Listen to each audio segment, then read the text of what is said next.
Hi viewers, అందరికీ స్వాగతం. మైసూర్ బెంగళూరు నుంచి ఇంచుమించుగా 150 కిలోమీటర్ల దూరంలో ఉంటుంది. మైసూర్కి ఎయిర్పోర్ట్ ఫెసిలిటీ లేదు, రైల్వే స్టేషన్ ఉంది.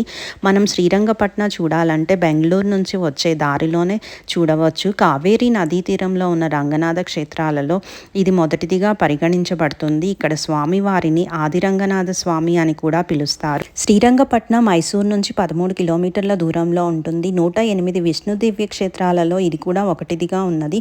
ఆలయంలో వెలిసిన రంగనాథ స్వామి పేరు మీద ఈ ఊరికి శ్రీరంగపట్నం పేరు వచ్చింది. కావేరీ నదిచే చుట్టబడ్డ ఇదొక ద్వీపంలాగా కనపడుతుంది. రంగనాథ స్వామి దర్శనం తర్వాత ఇక్కడికి దగ్గరలోనే ఉన్న నిమిషాంబ దేవి అమ్మవారిని దర్శించుకున్నాము. నిమిషాంబ అమ్మవారిని పార్వతీదేవి అవతారంగా చెప్పబడుతోంది. భక్తుల బాధలను నిమిషాల్లో నయం చేస్తుంది అని చెప్పి అమ్మవారిని ఆ పేరుతో పిలుస్తారట. ఆలయ సన్నిధిలో రాయిపై చెక్కబడిన శ్రీచక్రానికి పూజలు చేస్తున్నారు. ఇక్కడ స్వామివారిని మౌక్తికేశ్వర స్వామిగా పిలుస్తారు. ఇక్కడికి దగ్గరలోనే టిప్పు సుల్తాన్ మ్యూజియం కూడా ఉంది. ఇంట్రెస్ట్ ఉన్న వాళ్ళు వెళ్ళి చూడవచ్చు. మేము చూడలేదు. ఈ ఆలయాలు దర్శించాక మేము ఇక్కడ నుంచి 17 కిలోమీటర్ల దూరంలో ఉన్న బృందావన్ గార్డెన్స్ చేరుకున్నాము. ఇంచుమించుగా 30 నిమిషాలు పట్టింది. కావేరీ నదిపై నిర్మించిన కృష్ణరాజసాగర డ్యాంను ఆనుకొని ఈ ప్రపంచ ప్రసిద్ధిగాంచిన బృందావన్ గార్డెన్స్ ఉద్యానవనం ఉంది. ఎప్పుడో కట్టిన ఈ బృందావన్ గార్డెన్స్ ఎలా ఉంటుందో, చాలా పార్కులు ఉన్నాయి కదా అని అనుకున్నాను, కానీ చాలా బాగుంది బృందావన్ గార్డెన్స్. చాలా సినిమాల్లో చూసాము. ఇక్కడ చాలా షూటింగ్లు కూడా జరిగాయి. ఈ గార్డెన్స్లో వాటర్ ఫౌంటైన్స్ మరియు సరస్సు కూడా ఉన్నది. సరస్సులో మనం బోట్ రైడ్ని ఎంజాయ్ చేయవచ్చు.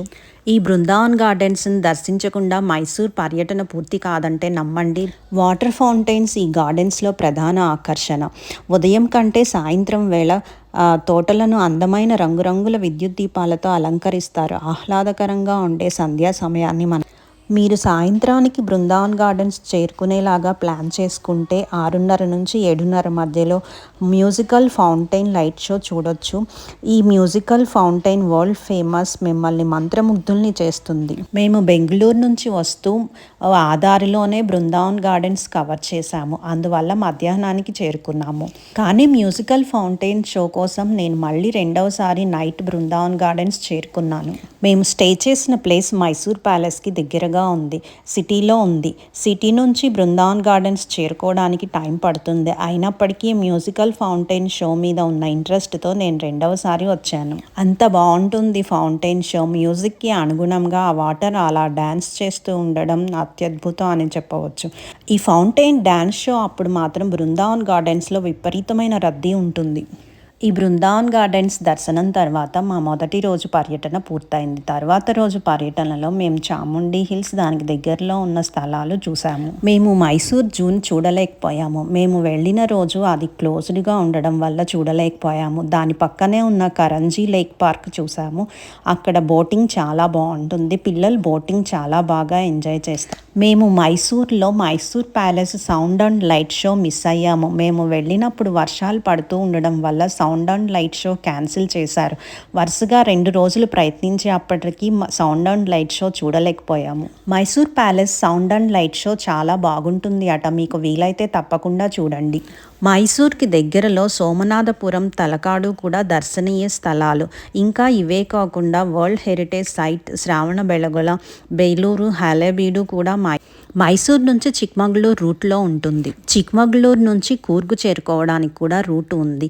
మేము బేలూరు, హళేబీడు చూసుకున్నాక కూర్గు చూసాము. కూర్గు నుంచి వయనాడ్ వెళ్ళాము. వయనాడ్ నుంచి ఊటీ చూసాము. ప్రకృతి ప్రేమికులకు ప్రియమైన పర్యాటక కేంద్రాలైన ఊటీ, కూర్గ్, వయనాడ్ ఇవన్నీ కూడా మైసూర్కి దగ్గరలోనే ఉన్నాయి. శివసముద్రం జలపాతాలైన బారాచుక్కి, గగన్చుక్కి వాటర్ ఫాల్స్ కూడా మైసూర్కి దగ్గరలోనే ఉన్నాయి. మైసూర్ అనే పేరు మహిషుడు అనే పదం నుంచి వచ్చిందంట. మహిషుడు అంటే పురాణాల్లోని ఒక రాక్షసుని పేరు. అతని పరిపాలనలో ఉన్న ఈ ప్రాంతం మహిషురుగా మారి చివరకు మైసూర్గా స్థిరపడింది అట. చాముండి కొండపై కొలువున్న చాముండి దేవి ఈ రాక్షసుని సంహరించింది అని ప్రతీతి. దసరా ఉత్సవాల్లో విజయదశమికి చాముండేశ్వరి దేవిని ఏనుగుపై ఉంచిన బంగారు అంబారీలో ఉంచి ఊరేగిస్తారు. చాముండి కొండపై మహిషాసురుడి విగ్రహాన్ని కూడా మనం చూడవచ్చు. ఎన్నో శతాబ్దాల నుంచి మైసూర్ రాజులు ఈ అమ్మవారిని కొలుస్తున్నారు. ఈ ఆలయానికి చాలా దగ్గరగా ఉన్న రాజేంద్ర విలాస్ అనే రాజభవనం ఉంది. మహారాజులు ఆలయానికి వెళ్ళినప్పుడు ప్రత్యేకంగా ఉపయోగించేవారు. చాముండేశ్వరి టెంపుల్కి దగ్గరలోనే శివుడికి అంకితం చేయబడ్డ మహాబలేశ్వర టెంపుల్ కూడా ఉంది అట. కానీ మాకు తెలియకపోవడం వల్ల చూడలేకపోయాము. చాముండి హిల్స్లో ఉన్న నంది విగ్రహం 3వ పెద్దది నంది విగ్రహంగా చెప్తున్నారు ఇండియాలో. ఇది కూడా మేము చూడలేదు. మీరు వీలుంటే తప్పక దర్శించండి ఈ 2 ప్లేసెస్ని కూడా. మైసూర్ని సిటీ ఆఫ్ ప్యాలెసెస్ అని కూడా పిలుస్తారు. రాజేంద్ర విలాస్ ప్యాలెస్ చాముండి హిల్స్ మీద ఉంటుంది. తర్వాత లలితామహల్ ప్యాలెస్ చాముండి హిల్స్ కింద ఉంటుంది. లలితామహల్ ప్యాలెస్ను మీరందరూ చాలా సినిమాల్లో చూసి ఉంటారు. మల్లీశ్వరి సినిమాలో హీరోయిన్ వాళ్ళ ఇల్లుగా ఇదే ప్యాలెస్ని చూపించారు. అలాగే కేజీఎఫ్ సినిమాలో కూడా ఈ ప్యాలెస్ని చూపించారు. రజనీకాంత్ లింగా సినిమాలో కూడా మనం ఈ ప్యాలెస్ని చూడవచ్చు. లలితామహల్ ప్యాలెస్ విజిటర్స్కి అలౌయన్స్ ఉంది. ఈ ప్యాలెస్లోని కింద భాగంలో మాత్రమే సందర్శకులకు అనుమతి ఉంది. పైభాగాన్ని లగ్జరీ హోటల్గా వినియోగిస్తున్నారు. ఈ ప్యాలెస్ హోటల్లో స్టే చేయొచ్చు. జగన్మోహన్ ప్యాలెస్ను ఆర్ట్ గ్యాలరీగా తీర్చిదిద్దారు. తర్వాత జయలక్ష్మి విలాస్ ప్యాలెస్ను మైసూర్ యూనివర్సిటీలో చూడవచ్చు. ఈ నగరం వడయార్లు పరిపాలిస్తున్న మైసూర్ రాజ్యానికి రాజధానిగా ఉండేది. కొద్ది కాలం మాత్రం హైదర్ అలీ, టిప్పు సుల్తాన్లు కూడా ఈ నగరాన్ని పరిపాలించారు. దసరా ఉత్సవాలకు మైసూర్ చాలా ప్రసిద్ధి. రాజకుటుంబాలకు మాత్రం మైసూర్ ప్యాలెస్లోని కొంత భాగాన్ని కేటాయించారు. తరువాత ఇంకొక చూడదగ్గ ప్రదేశం సెయింట్ ఫిలోమినా క్యాథడ్రల్.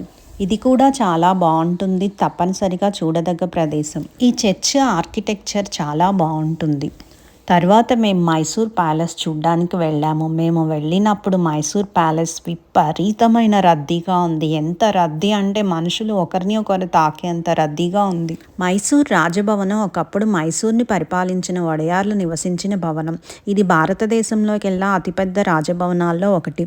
దీన్ని ఇప్పుడు పురావస్తు సంగ్రహాలయంగా మార్చారు. ఇక్కడ ఆభరణాలు, అద్భుతమైన చిత్రపటాలు ప్రదర్శనకు ఉంచారు. బంగారంతో చేసిన రాజసింహాసనం, రాజదర్బార్, కళ్యాణ మండపం మొదలైనవి ఇక్కడ ప్రధాన ఆకర్షణలు. ఆదివారం మరియు పండగ రోజుల్లో విద్యుత్ దీపాలంకరణతో మరింత శోభాయమానంగా ఉంటుంది ఈ మైసూర్ రాజభవనం. ప్రతి సంవత్సరం మైసూర్లో ఘనంగా జరిగే దసరా ఉత్సవాలకు ఈ భవనం ప్రధాన వేదిక. ప్రముఖ కళాకారులంతా ఈ భవన ప్రాంగణంలో ఏర్పాటు చేసిన వేదిక మీద ప్రదర్శనలు ఇస్తారు.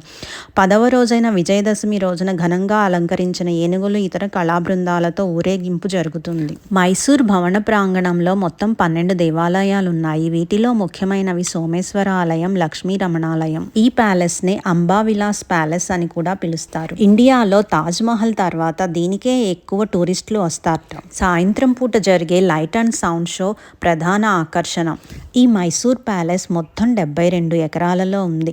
4 ఎకరాలలో ఈ భవనాన్ని నిర్మించారు. చెక్కతో నిర్మించబడిన పాత ప్యాలెస్ కాలిపోయిన తర్వాత ప్రస్తుతం ఉన్న ప్యాలెస్ నిర్మించారట. ప్యాలెస్ చుట్టూ తోటలు ఉన్నాయి. దీనికి 4 ప్రవేశ ద్వారాలున్నాయి. ఈ ప్యాలెస్ లో మహారాజు వేటాడిన నిజమైన ఏనుగు తలను మనం చూడవచ్చు. తర్వాత చాముండేశ్వరి అమ్మవారిని ఊరేగించడానికి ఉపయోగించే గోల్డెన్ అంబారీని కూడా మనం చూడవచ్చు. మనం చూసే రాజభవనం మొత్తం రాజభవనంలో పావు వంతు మాత్రమే. ఈ ప్యాలెస్ రంగురంగుల అలంకరణలతో, అద్భుతమైన హంగులతో చూడడానికి చాలా బాగుంటుంది.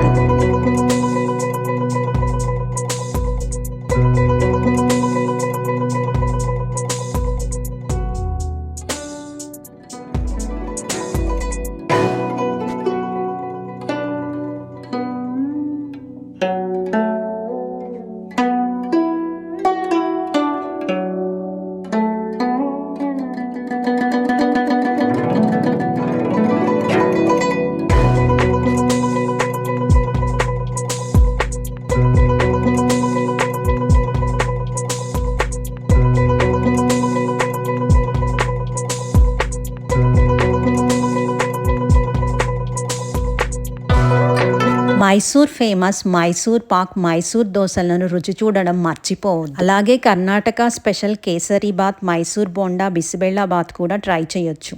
ఈ ప్యాలెస్లో ఏనుగు దంతాలతో చేసిన అద్భుతమైన అలంకరణ వస్తువులను మనం చూడవచ్చు. చందనంతో చేసిన వస్తువులను కూడా చూడవచ్చు. మైసూర్ పెయింటింగ్స్, మైసూర్ పాక్ మిఠాయి, మైసూర్ సిల్క్ శారీస్ ఇక్కడ చాలా ఫేమస్.